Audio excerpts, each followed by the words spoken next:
అందరికీ శనార్థులు ఎట్లున్నారులా అందరూ మంచుకున్నారా? ఇక ఎప్పటికైనా ధమాకా దుమ్ము దులిపి ఆడతానని మీకోసానికని తీసుకొస్తానని తెలుసు కదా. మరి ఇవాళ కూడా బొంబాటు ఆడతానని పట్టుకొని వచ్చిన జప్పున చూద్దాం పాండ్రి. పాపం ఏందో ఏమోనులా జగనన్న పరిస్థితి అసలుకే మంచిగా లేదేమో అనిపిస్తున్నది. మరి ఏమాయనయ్యా జగనన్న మంచిగానే ఉన్నాడు కదా, ఎందుకు చెప్తున్నా ఈ ఆడతానంటే జగనన్న మొన్నటిదాకా అంగరంగ వైభవంగా ఒక పెద్ద పార్టీ ఆఫీసును రన్ చేసిండు కదా. అందులో ఎంతోమంది పార్టీ కార్యకర్తలతోని లీడర్లతోని చాలా పార్టీకి సంబంధించిన ముచ్చట్లను డిస్కస్ చేసిండు కదా. ఇప్పుడు ఆ పార్టీని టులెట్ బోర్డు పెట్టిండ్రు అయ్యా. ఆ పార్టీకి ఉన్నట్టుండి ఆఫీసు బంగ్లాకు ఎందుకు జగనన్న నడిపినటువంటి కేంద్ర ఆఫీస్కు టులెట్ బోర్డా? ఇది ఎక్కడ రాజకం? అసలు మేము విన్నది నిజమా, చూస్తున్నది నిజమా, ఏందో మాకేం అర్థమైతే లేదు అని ఆలోచనలో పడుతున్నారట. జగనన్న కేంద్ర ఆఫీస్కు తాళాల పడ్డ ముచ్చట చూసిన వాళ్ళు ఈన్నోళ్ళు.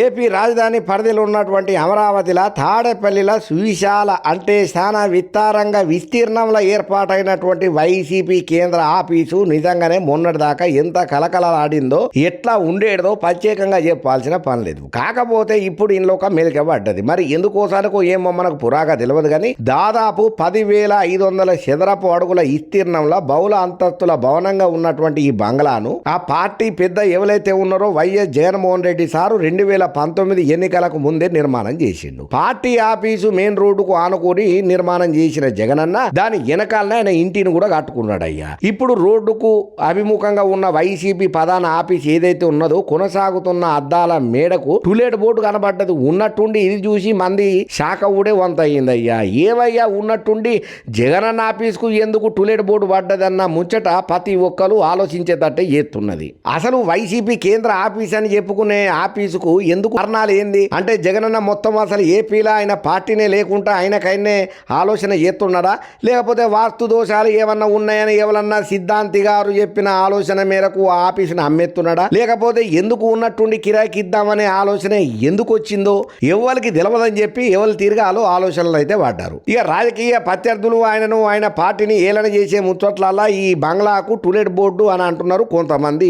ఈ విధంగా కొంతమంది ప్రచారాలు గట్టిగానే చేస్తున్నారు. అయితే ఇది దుష్ప్రచారం ఏమి కాదు. కాకపోతే చుట్టూ అద్దాలతోని అత్యంత సుందరంగా నిర్మాణం చేసుకున్నటువంటి ఏదైతే బంగ్లా ఉన్నదో జగన్ అనుకో నిజంగానే టులెట్ బోర్డు పెట్టిండ్రట. దీనికి సంబంధించిన పక్కా ఫోటోలను చూద్దాం మెయిన్ మీడియాలో ప్రచురం చేసిండ్రయ్యా. ఇక వైసీపీ కేంద్ర ఆఫీస్ గా కొనసాగిన అప్పటి ఈ బంగ్లా ఇప్పుడు ఎట్లున్నది, ఇప్పుడు కిరాయికి ఇచ్చేటందుకు రంగం ఎందుకు రెడీ అవుతున్నది, అసలు ఏమైందని ఏమన్నా లోపాలు ఉన్నాయా? ఉన్నట్టుండి జగనన్న ఆఫీస్ బంగ్లాకు గిట్లా టులెట్ బోర్డు ఉండుతోనే ప్రతి ఒక్కరూ అవాక్ అవుతున్నారు. ఓరియమ్మ గిదెక్కడ కథరా నాయన, జగనన్న మన తోటి అంతా ఉంటాడు అనుకున్నాం, మంచిగానే ఈతడు అనుకున్నాం, కానీ అసలు ఎందుకు టులెట్ బోర్డు పెట్టిండు? ఉన్నట్టుండి కానీ గంతకాలం అవసరం ఏమొచ్చింది? ఇక ఏందో ఏమో తెలియదు కానీ 2019 ఎన్నికలలో ఘన విజయం సాధన చేసినటువంటి వైసీపీ ఏపీలో దాదాపు అన్ని జిల్లాలలో ప్రభుత్వ ఆఫీసులను అయితే వాళ్ళగా కేటాయించుకొని పార్టీ ఏదైతే పనులు ఉంటాయో అవన్నీ అక్కడి నుంచే రన్నింగ్ చేస్తున్నారు. అయితే 2024 ఎన్నికలలో ఎట్లా ఓటమి పాలైలో వైనాట్ 175 అన్నోళ్ళు 11 సీట్లకు పరిమితమైన సంగతి మనందరికి ఎరికేందే. ఇక ఈ టెన్షన్లలో జగనన్న ఉంటే అసలు ఈ ఆఫీసును పట్టించుకునేటోళ్ళే లేరట. ఇక అందుకోసానికని చెప్పి ఇక జగనన్న కూడా అటువైపు పోతలేడట. ఎందుకో ఏమో కానీ ఎప్పుడు పడావు పడి ఉంటున్నటువంటి ఈ బంగ్లా ఉన్నట్టుండి టులెట్ బోర్డు పెట్టి గిట్లనన్నా మనకి ఎంతో కొంత ఆసర అవుతుందని ఆలోచన ఏమైనా చేసిండా ఏందనేది కూడా ఎవ్వరికి అర్థమైతే లేదు. ఏదేమైనా ఇప్పుడు రాజకీయ రంగంలో మాత్రం ఇది ఒక పెద్ద చర్చ రచకే దారితీస్తున్నది. ఉన్నట్టుండి గంత పెద్ద లీడర్ అయినటువంటి వైఎస్ జగన్మోహన్ అన్న ఆఫీస్ బంగ్లానే టులెట్ బోర్డు పెట్టిందంటే లేదో బలమైన మతలబే ఉన్నదని చెవులు కొరుక్కోబట్టినరయ్యే ఈ ముచ్చటెరికైనా ప్రతి ఒక్కరు. ఏదేమైనా మోదీ సార్ అంటే మోదీ సారే, ఆయన మాట అంటే మాటే, పని అంటే పనే. మోదీ సార్కు సాటి ఎవరు రారని అంటున్నారయ్యా. అగో ఎప్పుడు ఏంది ఉన్నట్టుండి మోదీ సార్ను ఎందుకయ్యా అట్లా ఆకాశానికి ఎత్తుతున్నాం అంటే మోదీ సార్కు ఒక అరుదైనటువంటి గౌరవం వచ్చింది, ఒక పురస్కారంతో సత్కరణ చేయబోతున్నారు. మరి ఎవరయ్యా ఏందనంటే నేను చెప్పను, ఆర్తను మీరే చూడుండ్రి. ఇక భారత ప్రధాని నరేంద్ర మోదీ సార్కు శ్రీలంక ప్రభుత్వం అత్యున్నత పురస్కారాన్ని అయితే అందజేసిందయ్యా. ఆ దేశ అధ్యక్షుడు అనురకుమార దిశనాయకే వాళ్ళ దేశం మిత్ర దేశాలకు ఇచ్చే అత్యున్నత పురస్కారం శ్రీలంక మిత్ర విభూషణ్ ను అందజేసిందయ్యా ప్రధానమంత్రి మోదీ సార్కు. ఇక ఇండ్ల ధర్మచక్రం ఇరు దేశాల సాంస్కృతిక సాంప్రదాయాలను ప్రతిబింబిస్తున్నది. మధ్యలో ఉండే కలశం షేయత్తును 9 విలువైన రత్నాలు ఇరు దేశాల మధ్య శాశ్వతమైన స్నేహాన్ని సూచించే దిశగా సూర్యుడు చంద్రుడు కాలాతీత బంధానికి సూచిక. ఇట్లా ఇరు దేశాల మధ్య సార్వత్రిక ఆధ్యాత్మిక బంధాన్ని సూచన చేస్తున్నాయ్యా. అయితే మోదీ సార్ 3 రోజుల పర్యటన కోసానికని చెప్పి శ్రీలంక పోయిన సంగతి మనందరికి ఎరికేందే. ఏదేమైనా గానీ మన మోడీ సార్ అంటే మోడీ సారే. ఏ దేశం పోయినా యాడికి పోయినా ఆయన కంట ఒక మార్కునైతే క్రియేట్ చేసుకుంటాడు. మోడీ సార్కు ఎనలేని భక్తులున్నారు, ఎనలేని ఆయనను ప్రేమించే అభిమానులు సుతం గట్లనే ఉన్నారు. కేవలం మన భారతదేశంలోనే కాదు, పలు దేశాలల్లా కూడా మోడీ సార్కు పెద్ద ఫ్యాన్ ఫాలోయింగ్ ఉన్నది. మోదీ సార్ వాసన చేసే ప్రతి ఒక్క విషయాలను కూడా అవతల దేశపోలు కూడా ఆదర్శంగా తీసుకుంటుంటారు. అభివృద్ధి ఎట్లా చేయాలి, భారతదేశాన్ని ఎట్లా ముందరికి నడిపించాలన్న విషయంలల్లా మోదీ సార్కు ఉన్నంత చిత్తశుద్ధి కన్సను ఏ ఒక్కలకు లేదన్నది కూడా చాలా మంది బీజేపీ పెద్ద తోపు లీడర్లే చెప్తున్న మాట. ఏదేమైనా మా నాయకునికి ఇంత గౌరవం బయట దేశాలు ఎంత అద్భుతంగా మాకు చేస్తున్నాయి. మోదీ సార్ను ఎంత ఎరకబట్టి ఈ తీరుగా సన్మానాలు చేసి పురస్కారాలను ఇస్తున్నారంటే ఇది చిన్న ముచ్చట కాదు. మోదీ సార్ ఎంతో మందికి ఆదర్శం అని చెప్పి బీజేపీ లీడర్లు ఎవరైతే ఉన్నారో మైకుల ముంగట గట్టిగానే చెప్తున్నారు. ఇప్పుడు ఇట్లా మోదీ సార్కు అవకాశం వచ్చి పురస్కారం ఇచ్చి సన్మానం చేసినటువంటి శ్రీలంక సర్కారుకు అయితే ప్రత్యేకంగా అభినందనలు చెప్తున్నదయ్యా మోదీ టీము. ఏదేమైనా మోదీ సార్ అంటే గట్లనే ఉంటది. ఆయనకైననే పోటీ, ఆయనతో ఆయనకే పోటీ, ఆయనకెవ్వరు రారు సాటి అని అంటున్నారయ్యా ఈ ముచ్చట ఎరికైనా ప్రతి ఒక్క భారతీయుడు. మీరందరూ మంచిగా ఉండాలి. మీ సంతోషమే నా సంతోషం. పేదరికంలో పుట్టుడు తప్పు కాదు, ఆర్థికంగా ఎదగబోడు తప్పు కాదు. మీ అందరికీ నేనున్నా, మిమ్మల్ని నేను చూసుకుంటా. రాష్ట్ర అభివృద్ధికి మన వంతు మనం కృషి చేద్దాం. నా గెలుపు కారణమై నన్ను ఈ స్థాయిలో కూర్చోబెట్టిన మీ అందరికీ శనార్థులు చెప్తున్నా. ఎవరన్నారో ఎరికైనా చంద్రాల సార్ అన్నాడు. బాబు జగజీవన్ రావు సారు జయంతి సందర్భంగా చంద్రాల సార్ అక్కడికి వచ్చినటువంటి పబ్లిక్ను ఉద్దేశం చేసుకుంటున్న మాట్లాడిన మాటలు ఏవైతే ఉన్నాయో ఒక్కొక్కరికి గూస్ బంప్స్ వచ్చేటట్టు ఉన్నాయని చెప్పి చంద్రబాబు సార్కు కితాబుల మీద కితాబులు ఇస్తున్నారయ్యా. ప్రశంసల జల్లులనే గురిపిస్తున్నారు. బాబు జగజీవన్ రావు స్ఫూర్తితోని కూటమి సర్కారు పని చేస్తున్నదని ఎవరన్నారో ఎరికైనా ఏపీ సీఎం చంద్రబాబు సార్ అన్నాడయ్యా. రాష్ట్రాభివృద్ధికి ఎప్పటికప్పుడు కొత్త ఆలోచనలు మేము చేస్తూనే ఉంటాం. అభివృద్ధే మాకు ముఖ్యం. ఎన్టీఆర్ జిల్లా ముప్పాలలో చంద్రబాబు సారు పర్యటన చేసిండన్న సంగతి మనందరికి ఎరికే కదా. ఇక ఆడ నిర్వహణ చేసినటువంటి బాబు జగజీవన్ రావు జయంతి సందర్భంగా ఈ ఏడుకలలో పాల్గొన్నాడు. P4 కార్యక్రమంలో భాగంగా బంగారు కుటుంబాలతోని సీఎం మాట్లాడుకుంటూ వచ్చిండయ్యా. రాష్ట్రాభివృద్ధి కోసం ఎప్పటికప్పుడు మేము కొత్త ఆలోచనలు చేస్తున్నాం. మహిళల డ్వాక్రా సంఘాలను తీసుకొస్తున్నాం. జన్మభూమికి పిలుపునిచ్చినాం. ఆర్థికంగా పైకి అందరినీ తీసుకురానికే, సమాజానికి ఎంతో కొంత మేలు చేయనీకనే మేము ఆలోచన చేస్తాం. ఎప్పుడు పబ్లిక్ సర్వీస్ మీదనే మేము ఫోకస్ పెడతాం. అట్టడుగున ఊళ్ళోళ్లకు చేయుతను ఇయ్యాలి. సమాజాన్ని ఎప్పటికప్పుడు అధ్యయనం చేసుకుంటూ వస్తున్నా. నేనెప్పుడు భవిష్యత్తు కోసం అంటే రాబోయే 23 సంవత్సరాలకు మునిపే నేను ఆలోచన చేస్తా. గట్లుంటది నా విజను. దేశంలో పుట్టిన ఏ వ్యక్తి కూడా పేదరికంలో ఉండటానికి ఈ లేదు. పేదరిక నిర్మూలన పక్కాగా జరగాలి. తలసరి ఆదాయం పెరగాలి. 2047 నాటికి ప్రపంచంలో భారత్ అగ్రగామిగా ఉంటది. ఇది పక్కా ఫిక్స్. మీరు రాసి పెట్టుకోండి. పేదల సేవల భాగంగానే 1వ తారీఖు నాడే టంచన్గా పింఛన్లను ఇస్తున్నాం. వాళ్ళ గంటలు మోగేటట్టు చేస్తున్నాం. స్వయం ఉపాధి కింద అనేక పథకాలను తీసుకొచ్చినాం. చెప్పుకుంటా పోతే మేము డబ్బా కొట్టుకున్నట్టే ఉంటది. గత ప్రభుత్వం మన నెత్తిన ఎన్ని అప్పులు పెట్టిపోయిందో ప్రత్యేకంగా మనం చెప్పాల్సిన పని లేదు. ఏ పాలక మండలైనా అధికారంలోకి వచ్చిన తర్వాత సంపదను సృష్టించాలి, ఆదాయం పెంచాలి, సంక్షేమ కార్యక్రమాలు చేస్తేనే రాష్ట్ర అభివృద్ధి చెందుతుంది. P4 కార్యక్రమం ఓ అద్భుతం. ప్రపంచంలో ఎక్కడ లేని టైపులో మేము ఈ కార్యక్రమానికి శ్రీకారం చుట్టినాం. మనం చేసిన తీరుగా ఎవ్వరు చేయరు కూడా. ఆర్థిక అసమానతలు పెరిగిపోతున్నాయి. వీటిని మనం పక్కాగా తగ్గించాల్సిన అవసరం ఎంతైనా ఉన్నది. పేదరికం మీరు తెచ్చుకున్నది కాదు, దానిని అధిగమించాలన్నది మాత్రం మీ చేతులలోనే ఉన్నది. వచ్చిన అవకాశాలను అందిపుచ్చుకోవడం చాలా ముఖ్యం. 8 సార్లు ఎమ్మెల్యేగా 15 సార్లు సీఎంగా ఉన్నా. నా రికార్డులు బద్దలు కొట్టుడు ఎవ్వరి తరం కాదు. పైసల వల్ల సమాజంలో గుర్తింపు రాదు. మంచి పని చేస్తేనే అది సాధ్యమవుతుంది. ఎస్సీల వర్గీకరణ జరగాలి. 30 ఏళ్ల క్రితం నేనే చెప్పి నిర్ణయం తీసుకున్నా. పేదలు ఎక్కడ ఉంటే నేను అక్కడనే ఉంటా. బాబు జగజీవన్ రావు ఆశయాలను మనం సాధిస్తాం. బాబు జగజీవన్ రావు పథకం కింద ఎస్సీలకు 2 కిలోవాట్స్ సోలార్ విద్యుత్తును అందిస్తున్నాం. 100% ఎస్సీ బీసీల పిల్లలకు గురుకుల విద్యను అందిస్తాం. ఎస్సీల నైపుణ్యం శిక్షణ పెంపొందించేటట్టు మేము కృషి చేస్తాం. మాకు కావాల్సింది అభివృద్ధి. అది పక్కా ఈ కూటమి సర్కారు ఉండగా మేము చేసి తీరుతాం. అన్ని గ్రామాలలో రోడ్లు బాగు చేసినాం. ఇంకా జరుగుతూనే ఉన్నది, చేస్తూనే ఉన్నాం. ఇది ఒక మంచి మార్పు, మీరు ఎరకబట్టాలి. వేదాద్రి కంచెల ఎత్తిపోతల పథకం పునరుద్ధరణ కోసం దగ్గర 1500 కోట్లు ఇస్తాం. రైతు సంఘాల ద్వారా పంటలు పండించే బాధ్యత తీసుకుంటాం. ఏటూరు మొగులూరు కాజ్వే నిర్మాణానికి 2 కోట్లు మంజూరు చేస్తాం. సుబాబుల్ రైతులకు న్యాయం చేస్తాం. అంతనే కాకుండా తెలుగుదేశం పార్టీ అధికారంలోకి రానికే కృషి చేసిన ప్రతి ఒక్కరికి నేను అభినందనలు చెప్తున్నా. ప్రతి ఒక్కరిని గౌరవించి వాళ్ళతోని మేము కలిసి నడుస్తాం. ఇంకా వాళ్ళ నుంచి ఏమేమి ఆలోచనలు ఉన్నాయి, అభివృద్ధి పరంగా మనం ఎట్లా చేయాలనే దాని గురించి కూడా గట్టి ప్రణాళికతోనే మనం ముందరికి పోదాం. కలిసి కట్టుగా నడుద్దాం, రాష్ట్ర అభివృద్ధికి పాటుపడదాం. విశాఖ స్టీల్ ప్లాంట్ను లాభాల బాట పట్టిస్తున్నాం. Already railway జోన్ను సాధించినాం. ఇక ఎవ్వలకు తక్లీఫ్ అనేది లేకుండా పాలన సాగిస్తున్నాం. Still continue. P4 ద్వారా మరిన్ని కార్యక్రమాలను అద్భుతంగా సాధిస్తాం. ఇంట్లో నో డౌట్ అని చెప్పి చంద్రాల్ సార్ చెప్పిండయ్యా. ఇక చంద్రాల్ సార్ మైకు ముంగట బాబు జగ్జీవన్ రావు సారు జయంతి సందర్భంగా చెప్తున్న మాటలన్న ప్రతి ఒక్కరు మస్తు హ్యాపీగా ఫీల్ కాబట్టిండ్రయ్యా. ఏదేమైనా చంద్రాల్ సారా మజాక? చంద్రాల్ సార్ అంటే చంద్రాల్ సారే. విజన్ 2047 పక్కా సార్ అని చెప్పి కితాబులు ఇస్తున్నారయ్యా బాబు సార్ స్పీచ్ ఇన్న ప్రతి ఒక్కరు. మన పార్టీని మనల్ని కాదనుకొని వెళ్ళిపోయిన వాళ్ళకు మళ్ళా మనం అవకాశం ఇస్తామా? పార్టీలా చేర్చుకుంటామా? గట్లా చేయొచ్చునా? చెయ్యం. అధికార పార్టీ మీద లేనిపోని గుడ్డగాల్చి ముఖం మీద వేసే మాటలు మనం మాట్లాడం. తప్పును తప్పుగా చెప్తాం, ఒప్పును ఒప్పుగా చెప్తాం. వాళ్ళు తెలంగాణ పబ్లిక్కు మంచి చేస్తే నేను తారీఫ్లు ఇచ్చిన, అది ఒక్కసారి ఎరక పట్టుండ్రి. మనకు ద్రోహం చేసి మన పార్టీలలో ఉంటూ మనకు ఎన్నుపోటు ఒరిసిన వాళ్ళని మళ్ళా మన పార్టీలో చేర్చుకోమని చెప్పి కారాఖండిగా కేసీఆర్ సార్ అన్న మాటలు ఇవి.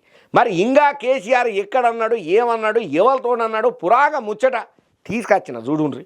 వాడు వీడు ఎవడో బిచ్చ ఎత్తే నేను సీఎం సీట్లో కూర్చోను. వచ్చే 3 ఏళ్ళు కాంగ్రెస్ పార్టీనే అధికారంలో కూడా సాగుతుంది. ప్రభుత్వాన్ని కూల్చే పిచ్చి పిచ్చి పనులు మేము చెయ్యబోమని చెప్పి బీఆర్ఎస్ పెద్ద కేసీఆర్ సార్ అనుకుంటూ వచ్చిండయ్యా.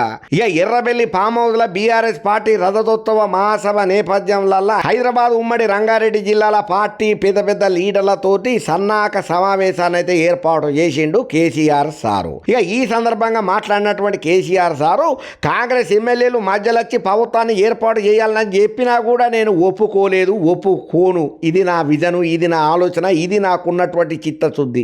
అట్లా నేను మధ్యలో ఎట్లా పడితే అట్లా ఎవరో చెప్పిల్లని చెప్పి అధికారం తీసుకునే మనిషిని కాదు. జనరల్ ఎన్నికలలోనే నేను నిరూపణ చేసుకుంటా, గానే మేము తేల్చుకుంటాం. మళ్ళీ మేమే అధికారంలోకి రాబోతున్నాం. బీఆర్ఎస్ పార్టీ గెలిచి తీరుతుంది, ఇది పక్కా రాసి పెట్టుకోండి అని చెప్పి ధీమాను కూడా వ్యక్తం చేసిండు. ఇక కేసీఆర్ సార్ మాటలు విన్న అక్కడ పబ్లిక్ కూడా మత్తు హ్యాపీగా ఫీల్ అయ్యారు. నాయకులలో కొత్త ఉత్సాహమే వచ్చింది. ఎందుకంటే శానొద్దుల తర్వాత ఈ మధ్య కాలంలో ఎస్పెషల్లీ కేసీఆర్ సారు మైకు దొరుకుతే కథం లెఫ్ట్ అండ్ రైట్ అధికార పార్టీలకు ఇచ్చి పడేస్తున్నాడు. ఆయన ఏం చేయాలనుకున్నాడో క్లియర్ కట్గా చెప్తున్నాడు. అట్లనే కాంగ్రెస్ పార్టీ మీద ఉన్నటువంటి వ్యతిరేకతను కూడా చెప్పే ప్రయత్నం గట్టిగానే చేస్తున్నాడు. ఇంకా అంతనే కాకుండా కేసీఆర్ సార్ ఇంకొక ఇంపార్టెంట్ ముచ్చట చెప్పిండు. కష్టకాలంలో ఉన్న బీఆర్ఎస్ పార్టీని ఈడి నోళ్లను మళ్ళా మేము పార్టీల పొరపాటున కూడా చేర్చుకోము, రాసి పెట్టుకోండి. పార్టీ నుంచి ఓయినోళ్ళు అత్తమంటే తీసుకునే ప్రసక్తే లేదు, వాళ్ళను కారణించే సమస్య లేదు. మన లీడర్లు చాలా మందే ఉన్నారు. కావాలంటే వాళ్ళకి అవకాశాలు ఇద్దాం, వాళ్ళని ఎంకరేజ్ చేద్దాం. ఒకసారి నమ్మి వీళ్ళను బొక్కబొర్లా పడ్డాము, మళ్ళీ అటువంటి పని చేయొద్దు. అందుకనే కొత్త యూనిట్ను మనమే తయారు చేసుకుందాం, కొత్త నాయకులను మనమే నిర్మాణం చేసుకుందాం. సమర్థవంతంగా పనిచేసే కార్యకర్తకే సీట్ ఇద్దాం. రాష్ట్రంలో పలు సీట్లకు ఉప ఎన్నికలు వచ్చినా సుతం బీఆర్ఎస్ గెలుపొందడం ఖాయం. అట్లనే మనకు బీజేపీ కాంగ్రెస్ ఎవ్వరు పోటీ కాదు. కాంగ్రెస్ పాలనను ఇప్పుడున్నటువంటి కష్టాలను అనుభవిస్తున్న పబ్లిక్ మళ్ళా 10 ఏళ్ల దానిక మళ్ళీ అసలు కాంగ్రెస్ జోలికే ఓరు, వాళ్ళకు ఓట్లు వేయరు. ఇది పక్క. వ్యవసాయ నీరు కరెంటుతోని పబ్లిక్ మస్తు ఇబ్బంది పడుతున్నారు. తెలంగాణ మొత్తం అతలాకుతలం అవుతున్నది. పబ్లిక్ ఆగమాగం అవుతున్నారు. అందుకే పబ్లిక్ ఎన్నికల కోసం ఆశగా ఎదురు చూస్తున్నారు. ఎప్పుడెప్పుడు కేసీఆర్ సార్ రంగంలో దిగుతుందా, ఓటు గుద్దుదామని చూస్తున్నారు. ఇంకా అంతనే కాదు, కాంగ్రెస్ పార్టీని కూకటి వేలతోటి పీకలేయనికే మేం కాదు, పబ్లికే ఆలోచన చేస్తున్నారు. పబ్లిక్ మన వైపు ఉన్నారు. మనం చూస్తూనే ఉన్నాం రోజు రాజకీయాలు ఎట్లా జరుగుతున్నాయి అని కొన్ని సంఘటనలను కూడా చెప్పుకుంటా ఉదాహరణించుకుంటూ వచ్చిండయ్యా. తెలంగాణ పబ్లిక్ పక్కాగా కోరుకుంటున్నాడు మళ్ళా కేసీఆర్ సారు బీఆర్ఎస్ పార్టీ అధికారంలోకి రావాలని. ఆ తీరుగానే మనం పక్కా కళ్ళు మూసుకొని గెలుస్తాం, నో డౌట్ అని కూడా చెప్పుకుంటూ వచ్చిండు. దేశంలో 3వ ప్రధానిగా అధికారం చేతబట్టిన మోడీకి బాగా గర్వం పెరిగింది. ఆయన ఖైన్యం మీద అనుకుంటున్నాడు. చివరకు ఆర్ఎస్ఎస్ కంటే నేనే గొప్ప నాయకుడిననే భావనతో ఉన్నాడు ఈ మోడీ అని చెప్పి కేసీఆర్ సార్ మోడీ సార్ను కూడా ఈడ్చకుండా ఇండైరెక్ట్ డైలాగులతోని కౌంటర్లు సుతం గట్టిగానే వేసిండు. ఈ మోడీ మీద కూడా తీవ్ర వ్యతిరేకతనైతే పబ్లిక్లల్లా ఉన్నది. ఇటు దేశవ్యాప్తంగా కూడా మోడీ మీద బగ్గా అపోజిషన్ అనేది పెరిగిందయ్యా. ఆయనను ఎవరు సహిస్తలేరు, ఆయన పనితనం ఎవరికి నచ్చుతలేదు. మొత్తం అబద్ధాలకు కేరాఫ్ అడ్రస్ ఎవరన్నా ఉన్నారా అనంటే అది మోడీనే. ఇక దేశంలో రాష్ట్రంలో బీజేపీ పని ఆల్మోస్ట్ కొలాప్స్, మళ్ళా వాళ్ళు వచ్చే సమస్యనే లేదు అని క్లియర్ కట్ గా కౌంటర్లు ఇచ్చుకుంటా మాట్లాడిండు కేసీఆర్ సారు. ఇక ఏదేమైనా కానీ కేసీఆర్ సారు మాట్లాడిన స్పీచ్ నిన్న ప్రతి ఒక్క కార్యకర్తలల్లో ఒక 1000 ఏనుగుల బలం వచ్చినట్టే అనిపించింది అయ్యా. మళ్ళా బీఆర్ఎస్ పార్టీ అధికారంలోకి వస్తుంది, కాంగ్రెస్ పార్టీని తెలంగాణలో గడబడుకుంటూ చేస్తామనే ధీమా మాత్రం ప్రతి ఒక్క నాయకులలో నింపిండు కేసీఆర్ సారు. సరే ఇక మీటింగ్లు అంటే ప్రతి ఒక్కరు ఏ పార్టీకి సంబంధించిన వాళ్ళ పార్టీకి గొప్పగా చెప్పుకుంటారు, ఆ విధంగా ఛాలెంజ్లు చేస్తారు. కానీ ఓవరాల్గా పబ్లిక్ ఏమనుకుంటున్నారు, పబ్లిక్ ఎవరికి ఓటేస్తారు, మళ్ళీ ఎవరికి పట్టం కడతారనేది ఎవరి చేతుల్లో లేదు. శివరాఖరికి ఎలక్షన్లు అయ్యి రిజల్ట్ వచ్చిన తర్వాతనే తత్వం బోధపడుతుందని చెప్పి కొంచెం రాజకీయ మేధావులు కూడా ఈ విధంగా మాట్లాడు చురు చేసిండ్రు. ఏందో ఏమోనుల్లా ఈ రాజకీయాల తీరు అయితే ఒక లెక్కన మనం చెప్పవశం కాదు. మొన్నటిదాకా కలిసి ఉన్నారు, మళ్ళీ అప్పుడే ఈడిపోతామంటారు. సరే వాళ్ళు ఎట్లున్నా కూడా అభివృద్ధితోని మనం అందలం ఎక్కినాం, మనం 10 మందికి సర్వీస్ చేద్దామని చెప్పి ఒక సంకల్పంతో ఒక ముందడుగు ఎత్తా అంటే అప్పుడు ఏమన్నా మంచి పద్ధతేనా? గట్ల ఆపొచ్చినా ఇన్నొద్దులేమో మా కాలనీకి ఎవరు రారు, మా ఊరికి ఎవరు రారు, మా నియోజకవర్గాన్ని అసలు దిక్కుదివన చూసే లీడరే ఉండరని అన్నారు. మరి ఇప్పుడేమో రోడ్లు ఎత్తాం, మీకు దాళ్ళు కప్పిస్తాం, మీకు నల్లలు పెట్టిస్తామయ్యి అని చెప్పి కొన్ని మంచి మంచి పనులను చేయనిక ఒక పెద్ద సార్ పోతే అడ్డం పాడుతున్నారట. ఎవరయ్యా మరి ఎక్కడ ముచ్చటనంటే చూస్తే మీరే షాక్ అవుతారు, చూడుండ్రి.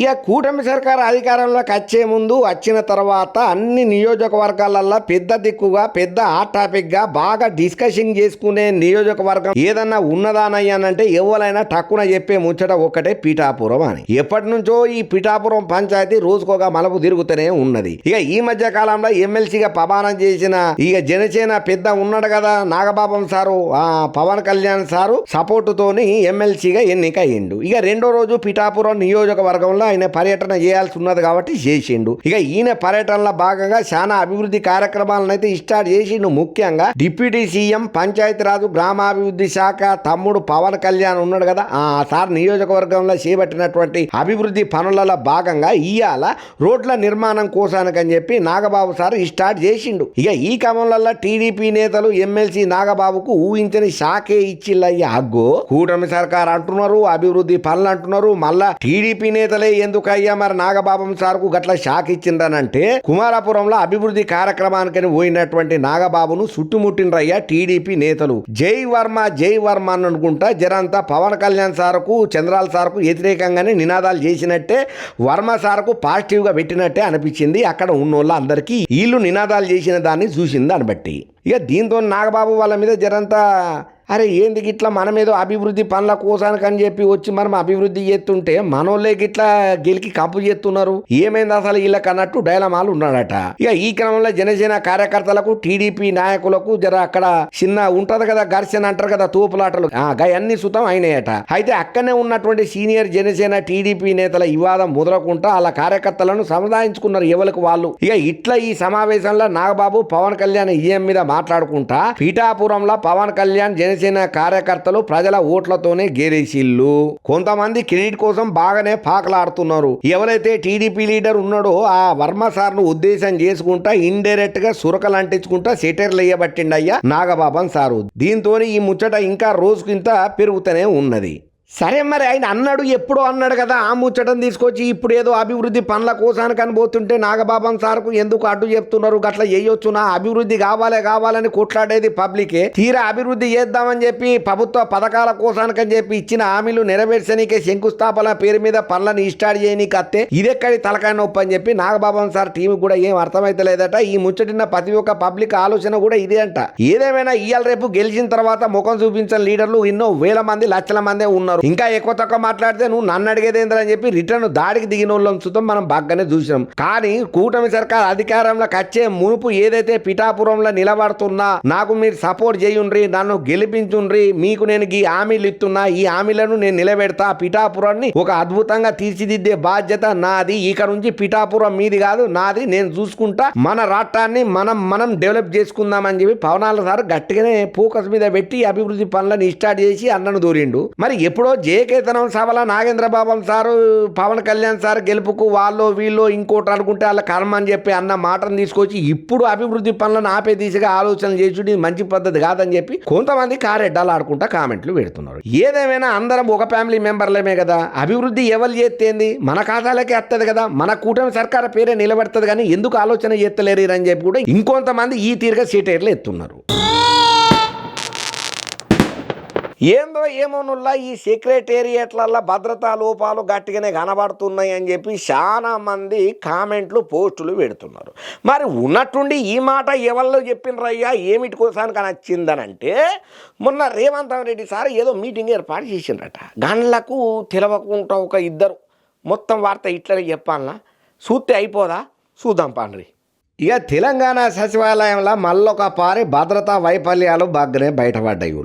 ఓ ఇద్దరు నకిలీ ఉద్యోగులు సెక్రటరేట్ లోపలికి పోయేతందుకు ప్రయత్నం చేసిళ్ళు. ఇక ఈ ముచ్చట కాస్త బయట ఏడబొక్కుతుందో అని చెప్పి అధికారులు అయితే గట్టిగానే జాగ్రత్తలు తీసుకున్నారు. కానీ మొత్తానికైతే దాగని ముచ్చటైతే ఉండదు కదా ప్రపంచంలో. ఎట్లనో అట్లా ఎక్కడ పోవాలన్నా అక్కడ పోతుంది, ఎవరికి చేరాలనో అలాగే చేరుతుంది. అయితే ఈ నకిలీ ఉద్యోగులు ఎందుకు లోపలికి ఓనికే ప్రయత్నం చేసిళ్ళు అనేది మాత్రం ఎవరికి తెలుస్తలేదు. ఈ సంఘటనకు సంబంధం చేసి వివరాలు అయితే బయటికి రాలేదు ఇంకా. అయితే కంచ గచ్చిబౌలి భూముల వివాదం నడుతున్నాయి కదా, ఎంత రసాభాసగా అవుతున్నదో ప్రత్యేకంగా చెప్పాల్సిన పని లేదు. దీని మీద పెద్ద ఎత్తున ఉద్యమకారులు గట్టిగానే ఫైట్లు చేస్తున్నారు, మద్దతు ఇచ్చేటోళ్ళు కూడా గట్టిగానే మద్దతు ఇస్తున్నారు. వాళ్ళకు సర్కారుకు వ్యతిరేకంగా పోస్టులు పెట్టే సెలబ్రిటీలు కూడా పెడుతున్నారు. దీని మీద సర్కార్ ఎట్లా నిర్ణయం తీసుకోవాలనే దాని మీద కూడా రేవంత్ సార్ టీం గట్టిగానే పని చేస్తున్నది. అయితే ఈ కంచ గచ్చిబౌలి భూముల వివాదం సచివాలయ మంత్రులతోని ముఖ్యమంత్రి సార్ సమీక్షనైతే ఏర్పాటు చేసిండు. అయితే ఈ సమావేశం అవుతుండగా ఇద్దరు నకిలీ ఉద్యోగులు ఆరో ఫ్లోర్లో పోయేతందుకు ప్రయత్నం చేసిండ్రట. ఇక దాన్ని గమనించినటువంటి సెక్యూరిటీ సిబ్బంది ఎంబటి వాళ్ళను అటకాయించిలు. అయ్యే ఏందయ్యా బాబు మీరు ఎక్కడ పోతున్నారో ఎవరు మీరు అని అంటే నీళ్లు నొమలా పట్టిండ్రట.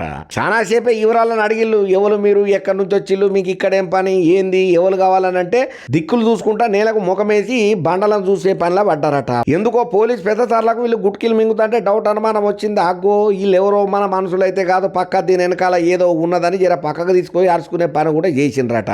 ఇక వాళ్ళు వీళ్ళు వినేటోళ్ళు ఉంటే అరే బాబు మీరు ఎవరు వినకంటే ఫోన్లు ఏం తీయకండ్రు అని కూడా అక్కడ సచివాలయంలో ఉన్న పెద్ద సార్లు కూడా చెప్పిండ్రట. మొత్తానికైతే ఈ ముచ్చటను బయటికి పోకకుండా చూసిండ్రు కానీ పొక్కాల్సింది మాత్రం గట్టిగానే పోకబట్టింది. అయితే ఇట్లా వీళ్ళిద్దరు అచ్చుడితోటి కొంతమంది ఏమంటున్నారని అంటే అసలు సెక్రటేరియట్లకు సీఎం సార్ మీటింగ్ అవుతుంటే గిట్లా దొంగసాటుగా ఎవరన్నా ఓనికి అవుతుందా అంటే మీరు ఒక్కసారి ఆలోచన చేయండి. పోలీసు భద్రతా వ్యవస్థ సెక్రటేరియట్ల ఎంత వీక్ గా ఉన్నదో ఒక్కసారి ఆలోచన చేయండి. ఇది పూర్తిగా సెక్యూరిటీ వైఫల్యం వల్లనే సచివాలయం దాంట్లకు నకిలీ ఉద్యోగులు అల్చల్ చేసే పరిస్థితులు ఏర్పడ్డాయంటే మీరు కట్టడి చేయలేకపోవడం, వాళ్ళను ఎట్లా కంట్రోల్లో పెట్టాలో పెట్టకపోవటం, ఇదంతా పూర్తిగా భద్రతా వైఫల్యం అని ఇంకొంతమంది అంటున్నారు. ఎందుకంటే ఆ మధ్య కాలంలో కూడా నకిలీ ఉద్యోగులు నకిలీ ఐడి కార్డులతోని సచివాలయంలోకి పోయిండ్లు, వాళ్ళని పోలీసు పెద్ద సార్లు ఆర్చుకున్నారనే ముచ్చట్లు వినబడ్డాయి కదా. ఇక దినాం సచివాలయం ముచ్చట అత్తేజాలు ఏదో ఒక నకిలీ ఉద్యోగులు నకిలీ ఐడి కార్డులు నకిలీ పోస్టులు ఏదో వినబడుతున్నాయి కదా. ఈ ముచ్చట్లలో మాత్రం కొంతమంది డౌట్ అనుమానాలు గట్టిగానే వ్యక్తం చేస్తున్నారు. అసలు ఎందుకు ఊకుకే సచివాలయానికి ఓనికే కారణం ఏంటిది, ఎందుకు వీళ్ళు ఓనికే చూస్తున్నారు, వీళ్ళు వెనకాల ఎవరు ఉన్నారు అనేది కూడా ఎరకబట్టేటట్టు పోలీస్ పెద్ద ఆఫీసర్లు పనిచేసే ఆలోచన ముందరేసుకున్నారట. కానీ ఏందో ఏమోనుల్లా ఎవరు అధికారంలో ఉంటే వాళ్ళ మీద వీళ్ళు ఫోకస్, వీళ్ళ మీద వాళ్ళు ఫోకస్. ఇవాళ ఒకళ్ళు అధికారంలో ఉన్నారు, రేపు ఇంకోళ్ళు అధికారంలోకి వస్తారు. ఇదేనా మరి ఇప్పుడు తెలంగాణ అభివృద్ధి ఇట్లనే అయితే ఎట్లా బాగుపడుతుంది? తెలంగాణ పబ్లిక్ కోరుకున్న కళలన్నీ ఎట్లా నెరవేరుతాయి? తెలంగాణ సస్యశ్యామలంగా బంగారు తెలంగాణగా ఇక మేము చూడలేమా అనే ఆలోచనలో కూడా తెలంగాణ పబ్లిక్ డైలమాలు ఉన్నారట. అయినా ఏందో ఏమోనోలా ఇవాళ రేపు ఎవరు తరక ఏం అర్థమైతలేదు. ఏదైనా ముఖ్యమైన ముచ్చటుంటే సీఎం సారు ప్రెస్ మీట్ పెట్టి చెప్తారు కదా, అంత రహస్యంగా పోయి వినాల్సినంత అవసరం ఏమున్నది నకిలీ ముచ్చట్లతో అని చెప్పి కొంతమంది కోపానికి కూడా వస్తున్నారు రేవంత్ రెడ్డి సారు టీం తరపుకించి కొంతమంది నాయకులు. అబ్బా తెచ్చిన కాడికి మంచి మంచి వార్తలు పురాగా చెప్పినని అనుకుంటున్నా. మీకు నచ్చినాయి కదా, నచ్చితే ఈ వీడియోని లైక్ చేయండి, షేర్ చేయండి, కామెంట్స్ చూద్దాం పెట్టుండ్రి. అన్నట్టు మన మెగానైన్ ఛానల్ను సబ్స్క్రైబ్ చేసుకున్నారు కదా, సబ్స్క్రైబ్ చేసుకోండి, గంట గుర్తును కూడా గట్టిగానే గుర్తుండ్రి. ఇంగిన్ని మంచి మంచి ధమాకా దుమ్ము దులిపే వార్తలతో మళ్ళా అత్త ఉంటాం మళ్ళా.